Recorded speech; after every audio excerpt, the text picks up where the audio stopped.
Hello, beautiful souls. It's Lisa Driver, and you can find out more about me at lisadriver.com. And it has been a while since I've done a video. I first want to say happy spring. You've made it. You made it through the cold winter months. You made it through this crazy year. It has been pretty much 1 year exactly since we here in Alberta, Canada, went into lockdown for COVID. And it's pretty easy to remember because it was right around my birthday. So I actually am filming this on the equinox of spring, March 20th, and tomorrow is my 38th birthday.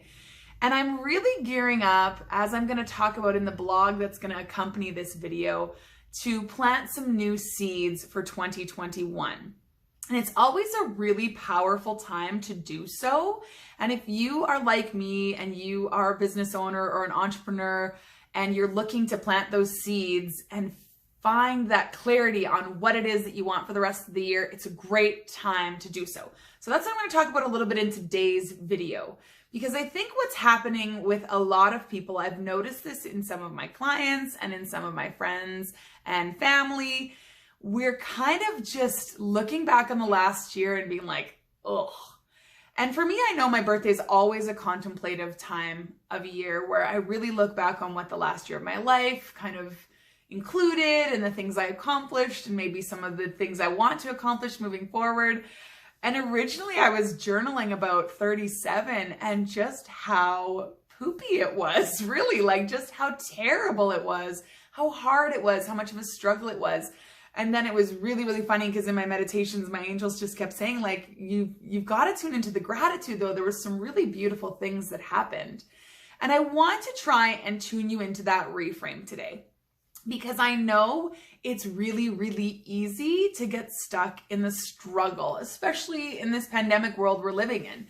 And the more that you can kind of reframe and refocus on the good things that are happening, the things that are building, maybe the things that we're allowed time to rest, to breathe, the better off you're going to be as you plant new seeds and new hopes moving forward. And I know that sometimes when we go through something like what happened last year, where our expectations are one thing and then reality is something completely different, and, you know, the hopes and dreams we had for ourselves don't come even close to fruition because of extenuating circumstances, it can be a little bit scary when we're goal setting again. And I know that's been something I've really struggled with on my journey. And I'm finally getting to that point where I'm kind of feeling the fear and doing it anyways. And I'm writing a lot about that in my next book, which the one silver lining of the pandemic is I had a lot of time to work on it. So it's coming along quite well. But that idea that, well, sometimes things don't go the way we want them to, which is really just a normal part of life. It's important to see what is going well and to really try to do that. Now, I know that that's not always easy, especially if you're going through extreme loss or extreme struggle or trauma. But when it comes to really getting caught up in the, what a shit year 2020 was, kind of gossip energy, we want to try and stay away from that, especially as spiritual women, as spiritual coaches, as spiritual healers, as those of us who are helping our kids and our clients and our customers. They're looking for light. They're looking more than ever now for people who are going to lead the way.